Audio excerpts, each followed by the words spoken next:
ফিলিস্তিনের ওপর চলমান হামলাকে কেন্দ্র করে দখলদার ইসরায়েলকে বিভিন্ন দেশ চাপে রাখার চেষ্টা করছে। তবে তাদের মধ্যেও কথায় কাজে যেসব দেশ এগিয়ে, তাদের মধ্যে তুরস্ক অন্যতম। শুধু হুমকি দিয়েই নয়, ইসরায়েলের সাথে বাণিজ্য নিষেধাজ্ঞা কার্যকর করে দেশটিকে চাপে ফেলছে তুরস্ক। ইতোমধ্যেই বিরূপ প্রভাবের মুখোমুখি ইসরায়েলের অর্থনীতি। আরও জানাচ্ছেন ইমতিয়াজ আলম। ফিলিস্তিনের গাজা উপত্যকায় যতদিন বর্বরতা বন্ধ করা না হবে ততদিন ইসরায়েলের সঙ্গে সব ধরনের বাণিজ্য বন্ধ রাখার সিদ্ধান্ত নিয়েছে তুরস্ক। গত 2 মে থেকে এই সিদ্ধান্ত কার্যকর করে দেশটি। তুরস্ক বাণিজ্য বন্ধ করার 3 দিনের মাথায় ইসরায়েলি সংবাদ মাধ্যম ক্যালকালিস্ট জানিয়েছে, তুরস্কের এই বাণিজ্য বয়কটের প্রভাব আগামী কয়েকদিনের মধ্যেই পড়া শুরু হবে।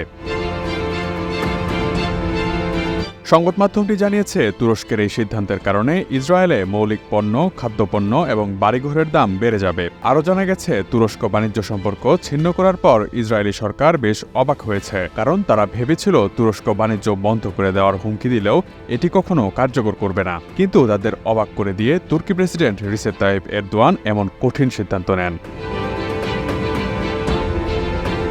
বাণিজ্যিক তথ্য বিশ্লেষণ বিষয়ক আন্তর্জাতিক প্রতিষ্ঠান the observatory of economic complexity বা ওইসি এর তথ্যমতে 2022 সালে তুরস্ক ও ইসরায়েলের মধ্যে আমদানি রফতানির পরিমাণ ছিল $9.33 বিলিয়ন।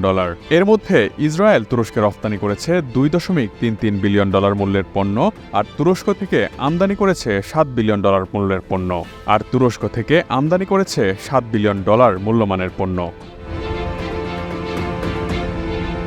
তুরস্ক থেকে ইসরায়েল যে পণ্য সবচেয়ে বেশি আমদানি করে থাকে তা হল লোহা ও লৌহজাত কাঁচামাল। এছাড়া এরপরেই সিমেন্ট ও গাড়ি বা অটোমোবাইল পণ্য আমদানি করে থাকে ইসরায়েল। তুরস্কের বাণিজ্য নিষেধাজ্ঞার সবচেয়ে বড় প্রভাব পড়বে ইসরায়েলি নির্মাণ শিল্পের উপর, সঙ্গে অটোমোবাইল খাতেও পড়বে এর ব্যাপক প্রভাব, কারণ বেশিরভাগ অটোমেকাররা জনপ্রিয় সব গাড়িগুলো তুরস্ক থেকে ইসরায়েলে নিয়ে আসে।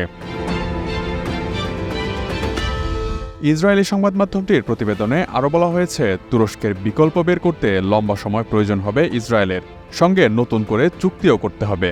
এমনকি বিকল্প কোনো দেশের সঙ্গে চুক্তি করলেও পণ্যের দাম বেশিই থাকবে। পণ্যের মূল্যবৃদ্ধির এই ভার সাধারণ ইসরায়েলিদেরই বহন করতে হবে, যারা যুদ্ধের কারণে ইতোমধ্যে আগের তুলনায় বেশি দাম দিয়ে নিত্য প্রয়োজনীয় পণ্য কিনছেন। Imtiaz Alam, desk report, ATN news.